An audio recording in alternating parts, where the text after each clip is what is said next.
All right, good evening. This is the Finance and Facilities Committee meeting. Today is Monday, October 6, 2025. Mr. Clark, can you confirm that the meeting has been properly posted? Yes, it has. All right, moving on with our general business is an opportunity for public comment. Do we have anyone signed up to speak this evening? No, we don't. Okay, then we move forward into our action items. The first action item for this evening is the approval of the minutes. Are there any questions? Mrs. Voigt. I have no questions, but I make a motion that we approve them as presented. Second. Okay, it's been moved by Mrs. Voigt, seconded by Mr. Wad. All those in favor say aye. Aye. All those opposed? Passes 5-0. Our next action item this evening is the approval of vouchers. Did we have any questions this month? We did have one question regarding the community partners for 4K. There were four charges or four bills that were paid this past year or month that in September that were identified, and I do have it out in board docs. However, I did include a list of all that we actually pay for the 4K childcare, and just a note that Mary Linsmeyer is now called Ebenezer Childcare. That was a new change. Okay. Any other questions? If not, I'd be seeking a motion for approval of the vouchers. So moved. Second. Okay, moved by Mr. Wad, seconded by Mr. Harland. All those in favor say aye. Aye. All opposed? Passes 5-0. Moving into our discussion and information items. The first discussion item this evening is an update on the Employee Health Clinic report. Yeah, we have Laura and Crystal from PHC here to walk through our annual report, and then Kristen Morose, who's our benefits coordinator, is here too, in case you get any specific questions going forward. As we talked about a few months ago, we are in the process of bringing forth a new contract with PHC for the clinic, but I thought it important for you to hear the latest report before I bring it back to you to have a discussion related to that. So I'll turn it over to you guys, and we're here to answer any questions you might have about the clinic. Great. Well, thank you for having us today. I'm Laura Anderson. Turn it on. Oh, they're better. Well, thank you for having us today. I'm Laura Anderson, Manager for Occupational Health Services, and I have Crystal Ports here with me. She's the Director of Occupational Medicine for Pro Healthcare. All right, so our agreed upon goals for both School District of Waukesha and the participants on the health plan are accessibility, utilization of technology, affordability, quality care, and patient experience. Our clinical program, so none of this has changed, but just to do a review, we have our near-site clinic, which offers in-person care. That's our Brookfield and Waukesha Sunset Drive location. We have virtual and e-visit options for primary and urgent care needs. Employee and occupational health, which is managing the life cycle of your employees. And our wellness program, so that's the health risk assessment or the HRA, and well-being programming. Our clinical agreement, we have 40 hours of service weekly. We have our Brookfield Clinic, which is open at 8 a.m. to 4:30, Monday through Friday. Our Waukesha Sunset Drive Clinic, it's open 8 a.m. to 4:30, Tuesday, Thursday, Friday. We have extended hours from 8 a.m. to 8 p.m., Monday and Wednesdays. And then our virtual and e-visit care is open 8 a.m. to midnight, 7 days a week, excluding major holidays. So here are the updated primary care statistics for 2025. These are going to include your video visits, e-visits, chronic, nurse, lab appointments, adult preventative, well child. The majority of the visits will be seen for acute diagnoses and treatments, which is just over about 490 appointments. In total, though, we have seen 593 visits for 2025 so far.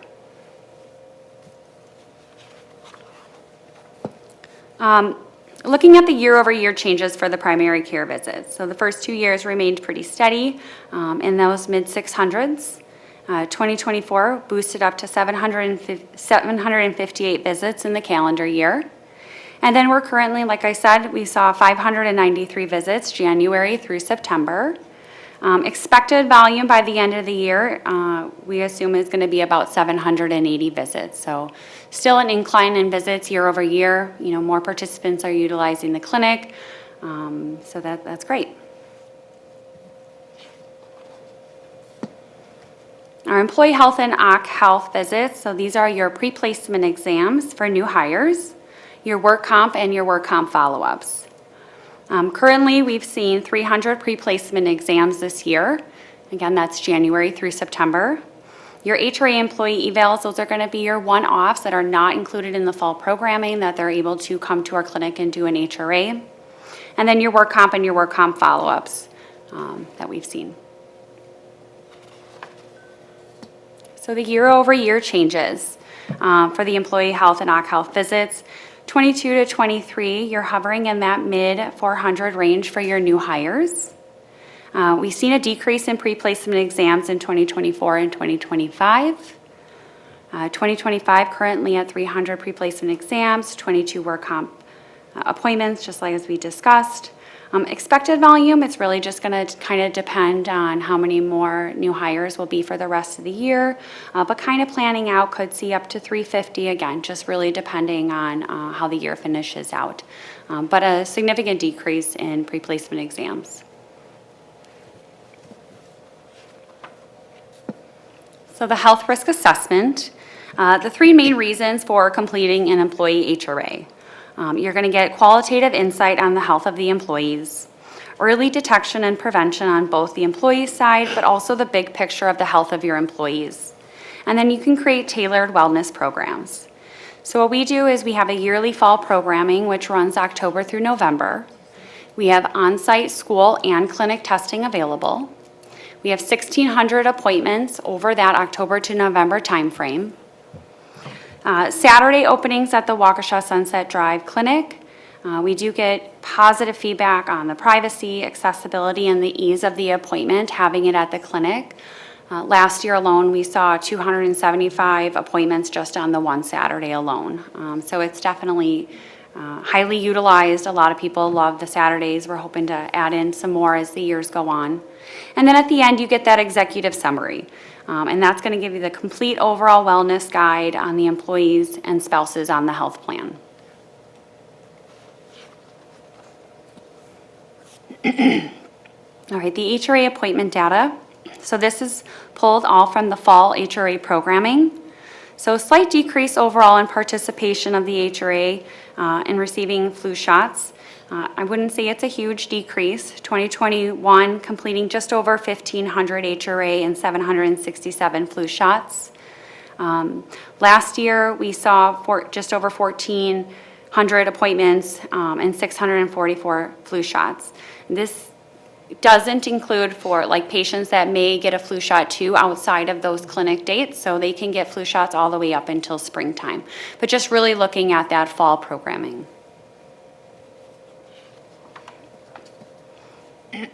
Patient experience. So patients receive a post-visit survey that's sent to them via text message to their phone. They're asked 3 questions. You know, how satisfied are you with your scheduling experience? How satisfied are you with your appointment date and time? And how was your overall experience? As you can see, we rate pretty high. It is not a mandatory survey. You know, it's elected if they want to complete it or not. 4.8 for the scheduling experience, 4.9 for appointment date and time, and 4.73 for the overall experience. Any low numbers that we may get, we do have a system in place to reach out to the patient, understand, you know, what had happened and how we can make their experience better, whether that's, you know, a workflow change, whether they want to talk to me as the manager. So really trying to follow up with those survey results that may not come back, you know, like a 3 or less.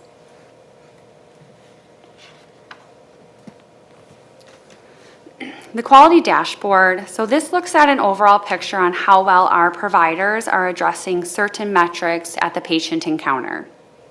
And this includes anything from diabetes, cancer screening, statin therapy, and so on. So what we do is we try to hit these metrics at each patient appointment, whether it's acute, chronic, preventative. We do our best to try to hit all the metrics. Overall, strong performance on most categories. You can see in blue, we are either meeting or exceeding the threshold. The team will continue to monitor the flu vaccines here as we're coming into the flu season, and continued monitoring for statin therapy.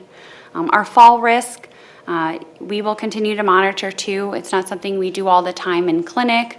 We do have a younger population that we see, so it's not always hit on as a provider in patient discussion.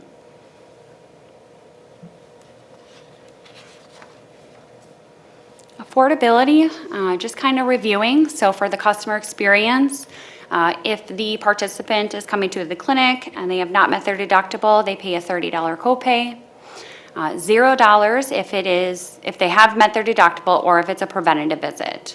And this includes all the agreed upon services, so no extra fees within that agreement. So it's office visit, virtual visit, all the simple labs that are included in the agreement, as well as the simple radiology services that they can get. They also get the reduced cost of the prescription and over-the-counter medications available at the pharmacy kiosk. And for the School District of Waukesha, we do offer bundled pricing for all of our occupational health service, employee health, and wellness programming. We do send the claim to UHC for processing and tracking. Most of those are going to have a $0 because they are part of that bundled pricing, but it is good to keep track of all the claims.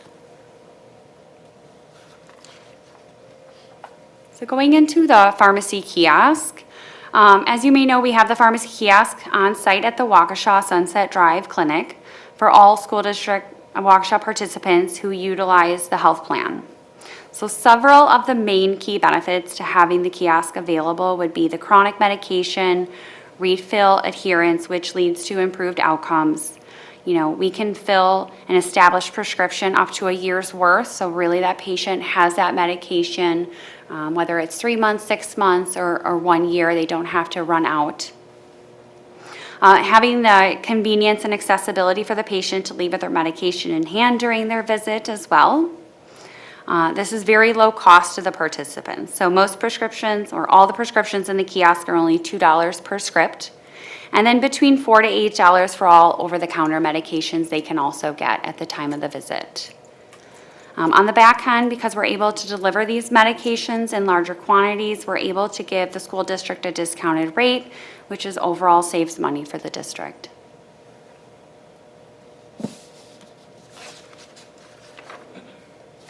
So how does this process work?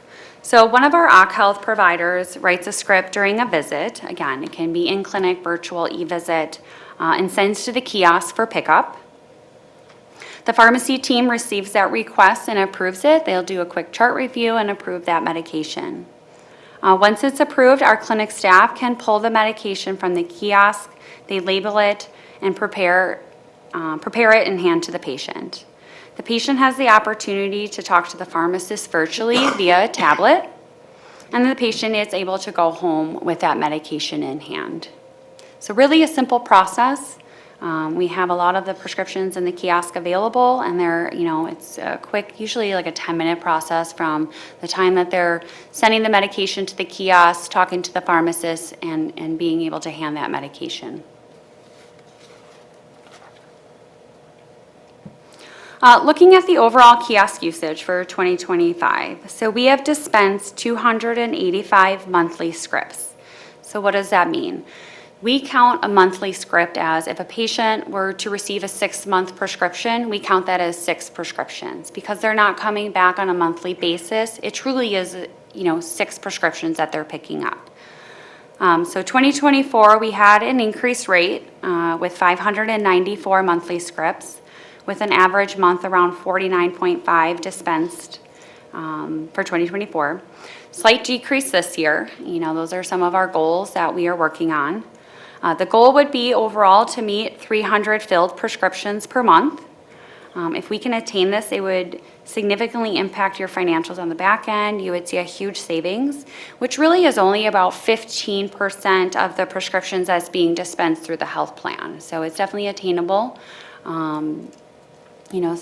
stuff that we're working on as well with Pro Healthcare. So as you guys know, we meet with the administration team often. We meet with Darren and Kristen on a monthly basis. We go over all the statistics every month. And really, we've been recently talking about, increased kiosk utilization. Here are a couple things that we've kind of talked about and looking to put in our workflow and process. So members who are established with a Pro Health Care provider can have a prescription medication that needs to be refilled. They can get that filled at our clinic without seeing a provider.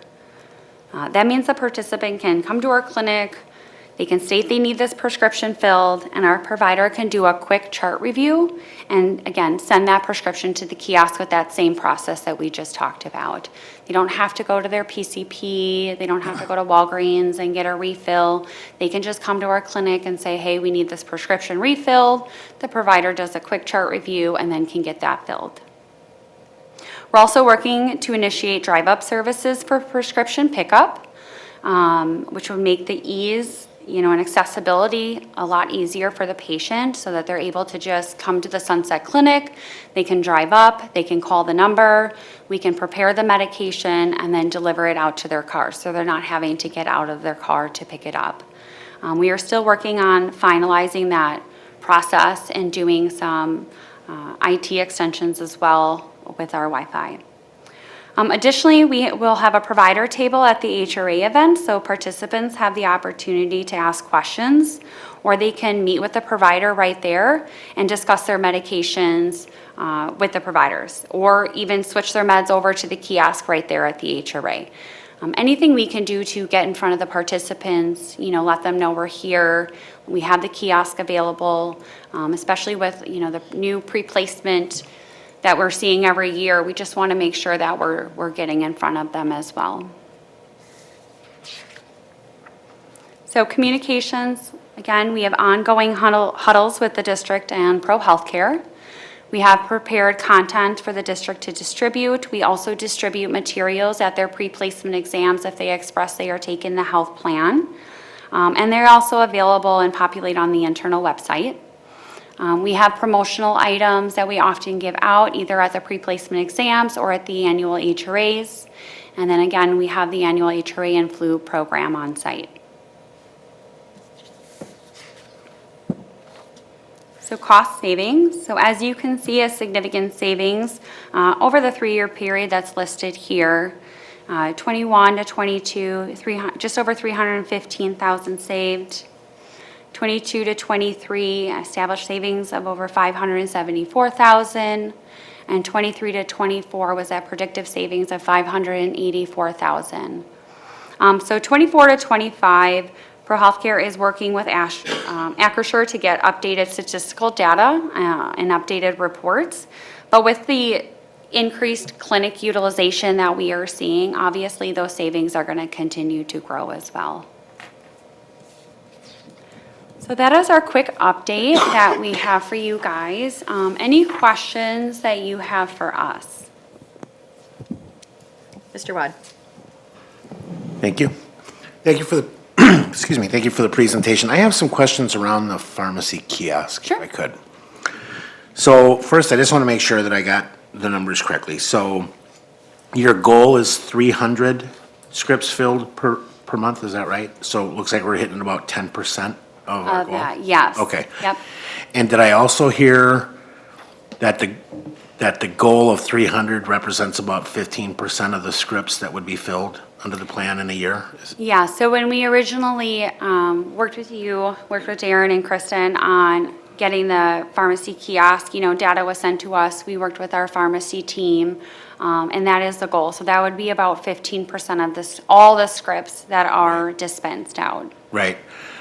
So you mentioned that if we were to hit the goal, right, of 300 per month, we would recognize substantial savings in that part of the health plan.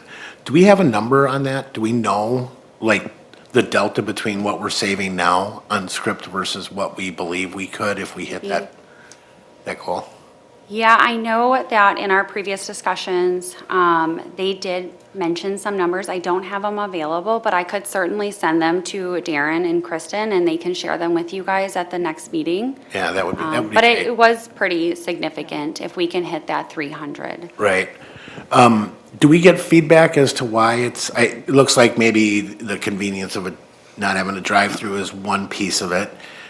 Do we have other feedback that suggests what may be preventing us from being able to reach those goals? So most of the prescriptions that we are filling are going to be the acute medications. You know, those people that are coming in with your sore throat, ear infections, you know, and so on, that are going to get their antibiotic right there at the visit. Our goal would really be able to hit those chronic medications. Having those participants come in, you know, getting their Lipitor for 6 months or a year. So really trying to drive in on that promotional or marketing for that chronic medication and get those individuals in. Certainly, they can still see their PCP. I think, you know, and we appreciate that. A lot of participants still want to see their PCP and get it filled. Change can be hard sometimes. So just that continuing getting in front of those individuals and say, hey, we're here. This is super easy. A lot of the feedback we get is super positive. You know, they're very thankful. They don't have to go to Walgreens to get their prescription filled, but it's really that chronic medication that we need to, you know, focus in on. I'm just curious, just thinking about the location of where the kiosk is relative to the district as a whole and where some of our employees may reside. I don't know if this has been looked into and maybe it's cost prohibitive. Is there any potential value in adding a kiosk in another location somewhere within the district? And while certainly that would add cost, if the savings are as substantial as what may be being suggested here, I'm wondering if there's any value in looking at, unless that's not a key driver in why a certain percentage of our employees aren't using it. Do you have you looked at any of that, or? No, so like 90% of our visits are at the Sunset versus the Brookfield location. So if people okay. are already going to the Sunset location, they could get the prescription while they're at the visit Okay. already. So that was the main point of adding it at the Waukesha Sunset location, just because most appointments are being held there. Okay. The more appointments at the Brookfield location are the pre-placement physicals, which we don't understand why that's, almost all of them are at the Brookfield, and all the acute visits and chronic are at Sunset. So it's very split on who's going where for what. But I think with us implementing the drive-up and them not having to have a visit at the clinic, I think that was prohibiting people from going, because they saw their PCP and then they're like, now I have to schedule another appointment, I have to spend $30, I have to see another person. So scheduling, I think, was a big issue. So I do feel like this might push more people to go there, because it's making it easier for them. We want them to get the prescription for $2. It saves Sure. them money and it saves the district money, and then we don't have to potentially increase premiums or costs for different things. Sure. One last question, and then I'll turn it over. Anyone else has questions? Do we feel confident that our employees are well-informed of the availability of this service and are for whatever reason choosing not to, or do we need to step up our efforts to ensure that our employees are aware of the benefits, the benefit and the benefits of utilizing it? I put everything on our district website, so I've built out the entire benefits webpage for everyone to have access to, and we put a lot of communication in the Explorer that goes out to everyone. I don't know how many people are clicking on the actual link for the insurance details. I know it's not riveting material, but I do feel like we do promote a lot, and I know some people, they see it once and they forget about it. We put it in all of our new hire communications to all new hires. We have a video from Pro Healthcare about the providers and services. We put the benefit guide and all of the clinic information in there. So I do feel like we're providing a lot of information, but I also think people don't want to switch doctors, and so they think, I don't want to go there. Yeah, I But- think we've done two key things to try outside of flyers Yeah. and PDFs being emailed, is the HRAs moving to the clinic, just to have people Yeah. actually, I mean, they're both beautiful buildings, if that's a game changer for people. I think that was a good idea. And this year, I would say we spent the most time on how do we optimize this kiosk. And I do think it's a huge hurdle to ask them to have a separate appointment. You know, you're getting the people who are there to see a clinic doctor. So I think we're developing things to bring some more foot traffic, but change is as hard as Kristen mentioned, so. Yeah. Dr. Piasek? Thanks. Thank you. Thank you for the presentation. And I think we've all been curious to see how the kiosk will evolve over time. And I have a couple follow-up questions to what Mr. Wad was asking. I'm curious, I understand wanting to get 15% of our scripts into the kiosk. Does the kiosk support 15% of our patients? Yes, we work very closely with our pharmacy team. They are looking at it almost on a daily basis to see what needs to get filled. We're not running low on any medications, anything that happens, one day we might see a bunch of acute visits and we're low on Flonase. They're refilling that almost immediately, and they can definitely bring over medications throughout the day as well. We're limited on space with the kiosk, so we're really trying to hone in on what are the top 100 medications that are being prescribed within the district, and then storing that in the kiosk. Obviously, we can't have everything, but really trying to capture at least those top 100 meds that are going out. And that, related to that question, I know it's kind of a skewed distribution of what are the more common ones versus those that are a little more rare. Specialty. So it sounds like the majority of the people using the clinic would have some sort of a prescription that's accessible to them in the kiosk. But I think then the question is, if not everything is available in the Yeah. kiosk, would they rather just get everything filled someplace else?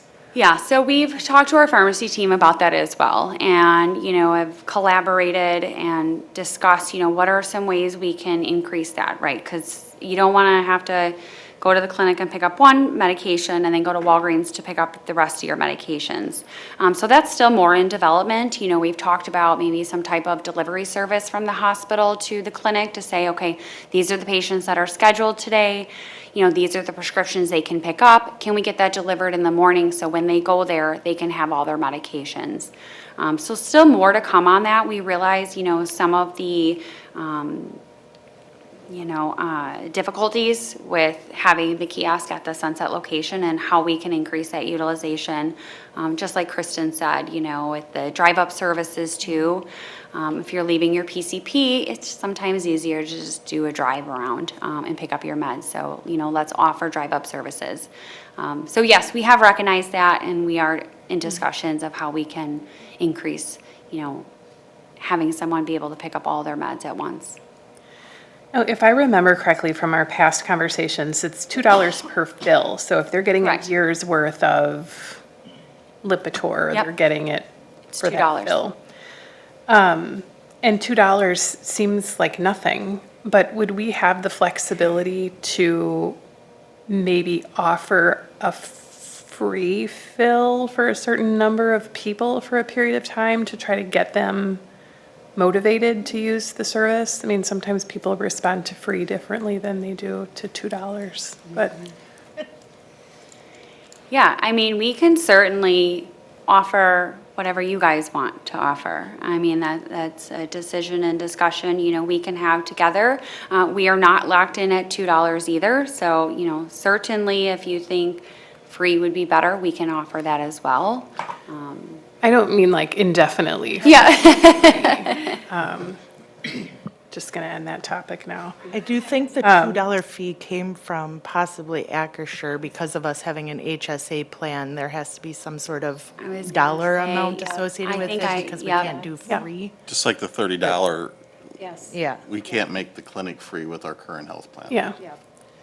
Yeah, I'm just wondering if there's a way that we could underwrite it just to motivate voucher. the first time, because I think that's probably where a lot of people, we're all creatures of habit, right? How certain things work and, We can check back with Acrisure and just see what they say. And Acrisure bought HNI, so we're still with the same consultants, just in case you're getting the names mixed up.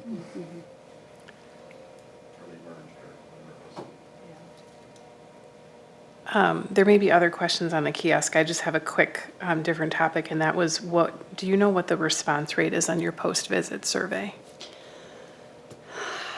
I'm trying to think back. I just pulled all that data. I don't. I can get that for Darren and Kristen. Okay. I mean, I I assume pull it it's for the year, I want to get like a general sense instead of just pulling 1 month to really understand. There was quite a few. I mean, I want to say like,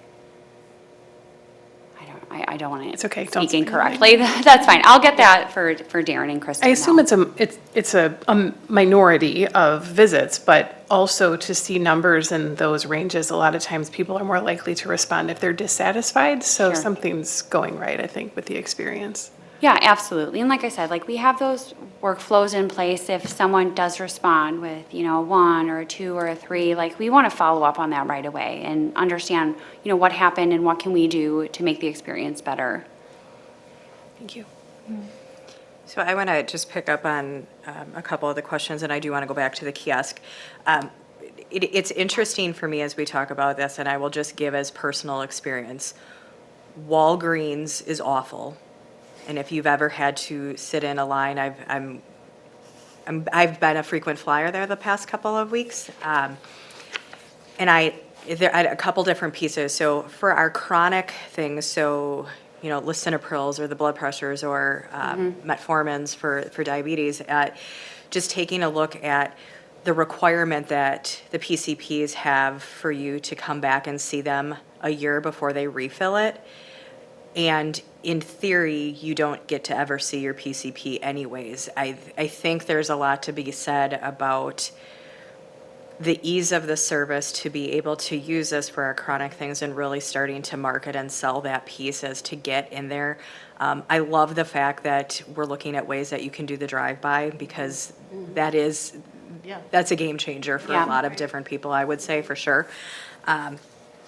But I wanted it in the kiosk, and the reason I'm going to Walgreens is because the time. So talk to me again about the time between someone coming in, seeing someone, getting approved. Where's the pharmacy? Who is the pharmacist? And how quick are they actually approving that? Because that's another sore spot when you're going to, whether it's Walgreens or CVS, it's the length of time that the pharmacists are inundated with other stuff that it takes so long. Sure. So can you just walk through? You mentioned Yeah. it very briefly. But No, that's fine, yeah. So if, it kind of depends. If you're in your appointment already, let's say you're there for your acute visit, the provider already knows, you've had your consultation, they're going to send that prescription to the kiosk. On the back end, all of our pharmacists are at Waukesha Memorial. They'll receive that request that is being delivered to the kiosk. So that takes priority then over their other medications they are doing because they understand that this is a time-sensitive process that we work with. So they usually get to it pretty quickly, and they'll review that medication. They just make sure that there's obviously no interactions, with other medications. They go ahead and approve it. Once that is approved, then that provider can pull it from the kiosk, and the patient does still have the opportunity to talk to the provider virtually on a tablet. Pharmacist on the tablet. So we can pull that up on the tablet if they choose to, and it's a face-to-face virtual interaction where it's the same thing like you would do either in drive-up services, you're talking to them, any, interactions or concerns, the patient can definitely talk to the pharmacist about, and then they can leave. Typically, I would say it takes about 10 to 15 minutes for that whole process to wrap up. About 15 minutes, maybe sometimes 20 minutes, depending on if they just are walking in to get that prescription filled, because it's a little bit more of a back end just to do the chart review, make sure that the provider is available. We also have other trained staff too that can pull medications from the kiosk, but we really try to keep it as quick and easy as possible. So our goal, again, from start to finish is about that 10 to 15 minute time frame.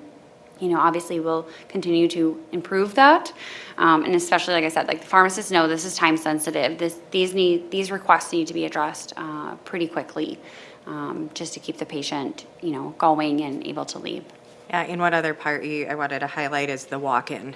All right, so we had talked a bit about make an appointment, okay, so it's another step in the process outside of the scope that would be a change, but they can just do a walk-in. Yes, they can just do a walk-in.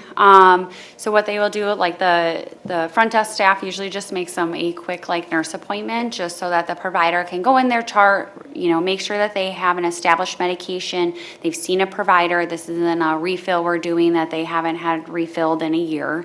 And then again, the same process. But yes, they can just walk in and get that medication filled.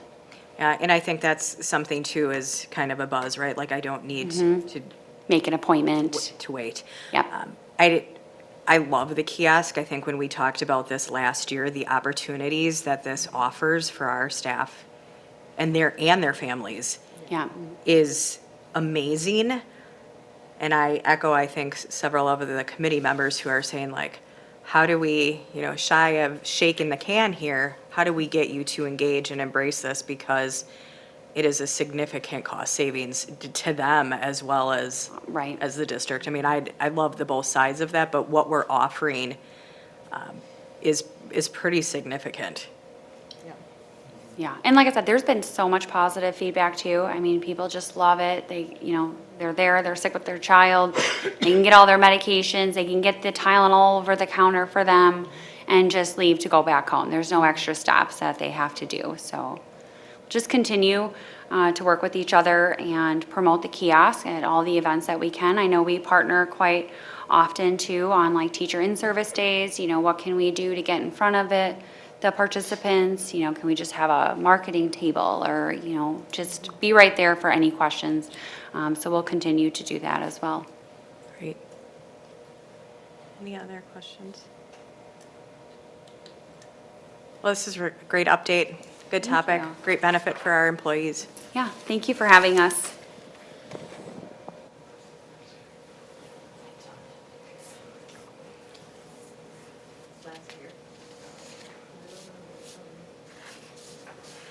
And moving into our next discussion item this evening is the 2025-2026 budget development.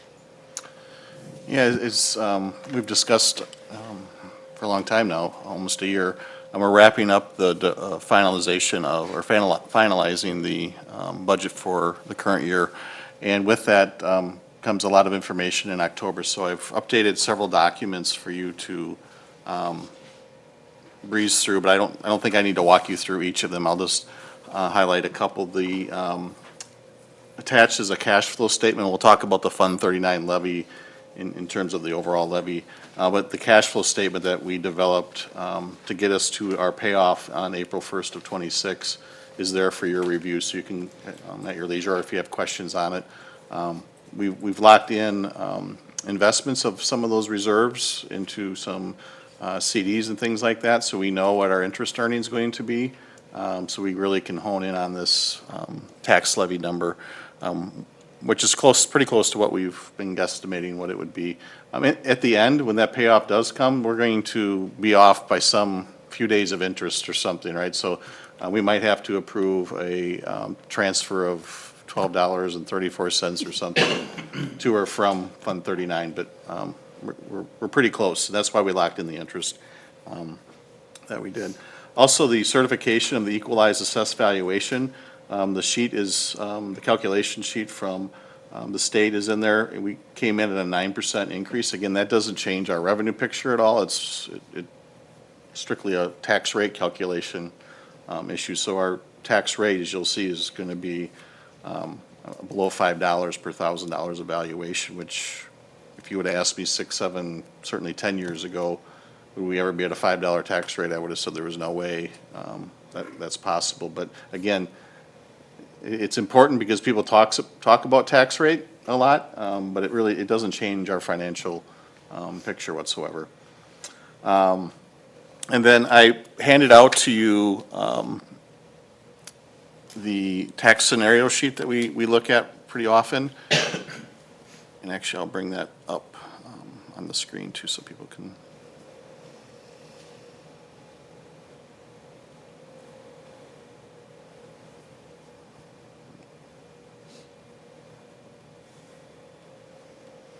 So this is it's pretty much your revenue limit calculation, just kind of summarized a little more user-friendly format. but I use it to kind of benchmark our tax levy conversation moving forward. So back in June, I presented a very preliminary scenario because of, we weren't going to meet again until August when we'd actually be talking about the preliminary budget. And at that time, we had no state budget, we had no DPI aid estimate, and we had that big drop-off in our Fund 39 tax levy from 7.9 to $2.3 million projected, that's line C. And because of that, mainly, we had projected a drop in the levy of 3.65%. Well, then, not too much later, DPI comes out with their July 1 aid estimate, the state budget is finalized, and all of a sudden you get all this information. And part of that, the DPI estimate had us coming in, we had projected a flat, using a prior year aid number of 63.8 million. DPI is estimating that dropping down to 57.9 or 9.21%. And that shifted that tax levy projection from a negative roughly 3.7 to a positive 3.7 increase. But we still didn't have a lot of information. We didn't have the third Friday count. We didn't have certified aid numbers. So that was an update provided. And then where we are as of today, and there's still some pieces of information we certainly don't know, and the biggest one of those is the general state aid or equalization aid will be certified on the 15th of October, so a week from Wednesday. But some things that did change since our last conversation, and this is for those of you who really track this stuff, if you recall in the last biennial budget, there was a new aid, a personal property aid number that the state, after they passed the legislation, fought over whether that's revenue to a school district or a tax offset to a school district, and it ended up being classified as a new revenue, meaning it's outside of the revenue limit calculation. This current, most recent state biennial budget that was approved, they switched that to being a property tax offset, going back to what I think was the original intent, which is great for our tax levy conversation, but it creates a $1.4 million hole that Heather and I are rapidly trying to fill, because it's not revenue anymore. It's an offset to the tax levy calculation. So that's why I highlighted it in green. There's already another personal property aid out there, which we've been getting for years, that was $622,000. And you can see that number jump up by 1.4 million. And then you can see at the bottom, it lowers our levy by a couple of percent. So good news on the levy, bad news on revenue. But again, that's why you work through these things weeks and weeks in advance, so you can make your way through that. So kind of a confusing issue. It was confusing when they passed it originally, and then they switched it around this past year. The orange highlighted cell is our Fund 39 levy that we talked about. We had projected 2.3. PMA is telling us we should levy 2.28 million, and that'll be the last Fund 39 levy that we will need for the foreseeable future. So good news there. So with all that, what I would project, and again, I don't know that general state aid, I also don't know the voucher program number yet. Again, that'll come in just over a week. But if all of our other projections are accurate with the new data I've built in, we'd be at a 2% levy increase. So I think it's in that 2 to 3%, or maybe 1 to 3% levy change from the prior year. Equalization aid is a funny number. I always tell people it's the hardest number to project because there's just so many variables involved in the calculation. This being a more unique year because there's no new money being added to the pool of money. I know some of the committee members here tonight will be not shocked to hear that more financial reporting is hitting DPI, so these numbers are changing as you and I are sitting here. So there's a lot of really smart people out there in my field, and they love diving into the data. And one person who I respect a lot said, Darren, you're going to get 1.7 more than what July 1 estimate said. Another person who I really respect said, you're going to get $500,000 less than what.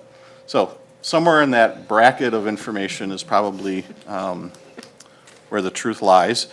But it's a tough number. I think we used, up to this point, using DPI's estimate, which I don't always use, but this year I thought it was the best number to stick with. So I think we're in a good spot there. And then at the end, you can see at the very bottom, if all this would hold true, we're at a tax rate of $4.98 per thousand of valuation. Keep in mind, for people who are wondering about their tax bill, the property values in the district went up 9% on average. So you have more thousands to be taxed the $4.98 on. So, and then I'll just look at the revenue limit really quickly here, just to kind of give you an idea of how far we are in the process. On the left-hand side, line 6, it's the most recent 3-year rolling average. Our third Friday count came in at 10,350, or 395, down again from where we've been and down about 2%. What was it, 2.1%, I believe is what we calculated. So the number we had in the preliminary budget, I believe, was 10,410. So we hit it right on, about as close as you can get. The blue cells are what we don't know as of yet. Right below that third Friday count of September, we don't know the participation level for the independent charter school FTE. And this is different than the choice programs. This is actually a number of kids. The choice program is based on a number of kids, but we just get a number from DPI. Why they do it differently, I'm not exactly sure. So that number will come again on October 15th. Then on the right side of the document, those two blue cells clustered together, those are the choice programs in the state of Wisconsin.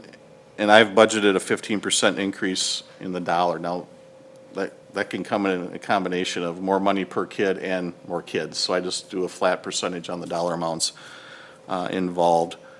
The blue cell right below that is our general state aid. Again, we use the DPI estimate, and my notes are next to it in case you want to look at my thought process. And again, that leads us to the tax levy, which matches what we just talked about in the lower right-hand corner. So, a lot of numbers. Carrie and I talked earlier, and we said this would be a numbers-heavy conversation, that we both enjoy these things. So, but we're really close. Next Wednesday, by Thursday, I'll have a really, really good idea of where that tax levy is going to be. There's no, as we've discussed, there's no longer discussions about, well, how much do you want to defease? Where do we want to target the levy to come in? Those days are fading away rapidly. And then we'll have approval at the end of the month on Monday, the 26th, I believe. So that's the information I have related to the budget. Mr. Wad? Yeah, thanks, Darren, for all this. I continue to be confused a little bit by the discussion around the personal property aid. So I think I heard you say that this is good on the levy side, but not good on the revenue side. So those dollars, if they're not revenue to the district, what are they? I mean, They are booked as a revenue, but what they're doing is you lower the tax levy by the exact same amount. So rather than it being, if they didn't have this, if it would have been left the way it was, let's just say, we'll use round numbers. Let's say the levy was $100,000. Yep. With no change in the aid. Now they're going to come along and say, you know what, we're going to give you personal property aid of $10,000. That lowers my levy to $90,000, but between the two, it's still $100,000 total. So you're just reclassifying where that money's coming from to hit the revenue limit number. right, so the dollars that we have to work with are the same at the end of the day, Exactly. right? Okay, so maybe you can help me then with a statement you made, understand what you meant. So you said that you're now trying to figure out how to fill that hole. What is the hole you're trying to fill? I'm confused. Or is that just a figure of speech? Because the aid that we're talking about last year, in the last 2 years, was considered a revenue outside of the revenue limit. So you weren't offsetting the local property tax. it was booked like it was a new revenue stream. So when we built the preliminary budget, the overall assumption we made was continuing current legislation. But now it's not true revenue to the district, it's lowering the tax levy. So that true revenue line goes to zero. And the trade-off is we have a lower tax levy than we would otherwise have. It's the difference between the 600 number and the 2 million number. Yep. Right, so. Okay. You and I can talk a little bit more offline. There may be a couple of things I'm still missing here, but at the end of the day, we have the same amount of money to spend that we planned on spending, or at least what the numbers show, right? It's just that our taxpayers will see a decrease in the levy as a result of this increase in the personal property aid, regardless of how it gets classified in the budget. Yep. That bottom line, that's an accurate statement? Yep. Okay. If you look at the near final budget number, I also put a copy on your desk. If you look at the kind of the midpoint, the line that says total revenue limit, now there was a slight change in transfer of service up above there, but it shows that our overall revenue authority hasn't changed much of anything whatsoever. So your comment that there's no new money on the table is absolutely accurate. Right, okay.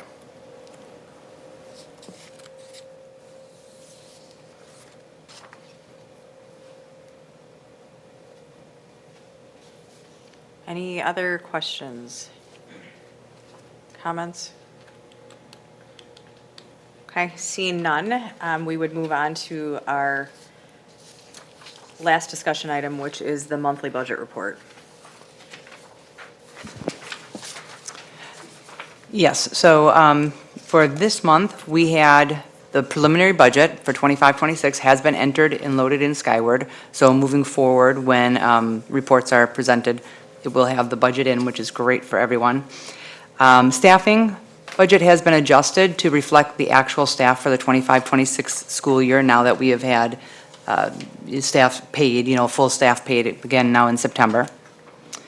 There were a couple items I just wanted to make mention of that came through on the voucher report, and that was CISA 1. You'll see a $385,000 payment. That was for the first installment of the CISA 1 annual contract. That was paid in September. As well as with our insurance, the first quarterly installment of our insurance policies was paid in the amount of $377,000. And then one of our last interest payments for our debt was paid October 1st, and as Darren stated, we've locked in interest earnings, which will mature prior to the debt payoff in April of '26. I also put on your desk, and it's in board docs, from the last F&F meeting, there was a conversation regarding federal funds. I highlighted the normal or the largest grants that we receive and the ones that we receive on a regular basis. So we have our federal funding, which includes our 4 titles and our flow-through preschool and Carl Perkins. And then we also have some state funding that has been standard each and every year. And one of the questions from last time was, what is the percentage of these revenues compared to the actual budget expenses? And you'll see down on the very bottom, our revised budget for Fund 10 and 27 combined is $178 million for last year and $182 million this year. And then you will see that the percentage of these federal funds that we receive to the full revised budget is actually about it went down from 3.19% to 3.04% for the 25-26 school year. I also included over on the right-hand side a little bit of information about each of these, just so that you had that to understand why we are receiving these federal funds and state funding. If there's any questions, or if you want some more clarity that I can bring back, I'd be happy to do so.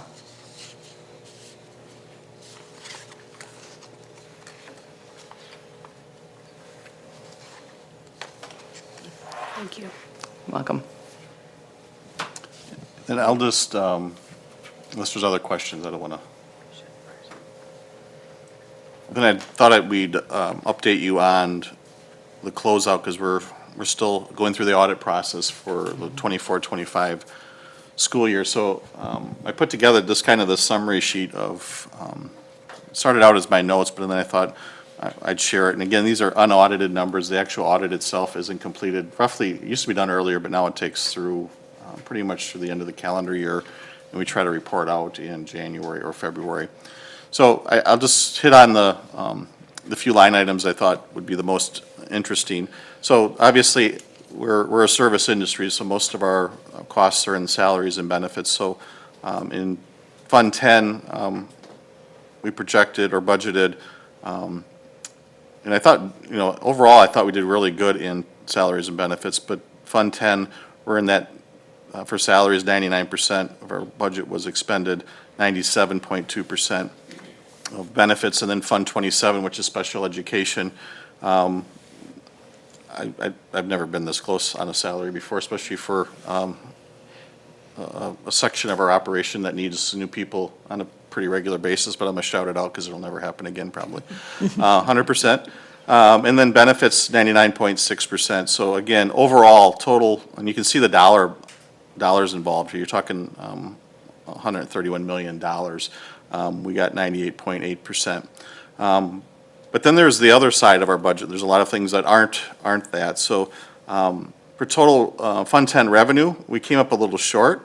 A lot of that had to do with two pressure points, and I kind of highlighted just a few account numbers on the right-hand side so you could see what we're looking at. Open enrollment in, or the revenue side of open enrollment, that's what the R's and E's are next to these line items. We came up $433,000 short. Open enrollment out, we were pretty close. We were closer than that, but again, that was a little higher. So I think in a presentation, maybe I gave at the budget hearing, I had a chart, and I'll stick that in the Friday update, that showed our OE history of ins and outs, and you can see in that chart, those lines are starting to come closer and closer to each other. So it's something we definitely want to keep an eye on. Then there was just, all those choice and things where you're paying people to go to school and other places. Payments to WCTC, that line item, a great program, I think, but there's a cost associated with that. So I thought that was interesting, where you can see, a pretty sizable increase there. But ultimately, we've talked about this a lot. We went over in our Fund 27 expenditures by $762,000. But we've been talking about the increase in the needs of our students. So I think the good side of this story is we continue to allocate the needed resources to special ed. But some people might go, well, geez, Darren, you came out right on the nose. We do a Fund 10 transfer at the end of the year, so Fund 27 never has a fund balance. And that caused us to go over all these things, and obviously this is a huge budget. There's a lot of other wins and losses throughout the general ledger. We had budgeted a deficit budget of $641,000. We're coming in with a deficit budget of $1.1 million. I know that sounds like a lot of money, but we're a $200 million a year operation. And the special education cost is certainly an area of concern, but I also think the open enrollment is one that has been a bigger winner for us for so many years, that we need to be mindful of that going forward. So I wanted to provide just a quick snapshot of what we're looking at. And again, the auditors will be back in early 2026 to report out on the full audit.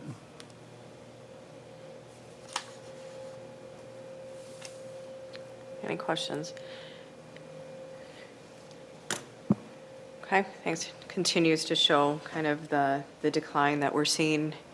All the stars are lining up with the trends and the discussions on really where we're going. So with that, we would be looking at other business if there's recommendations for future committee meetings.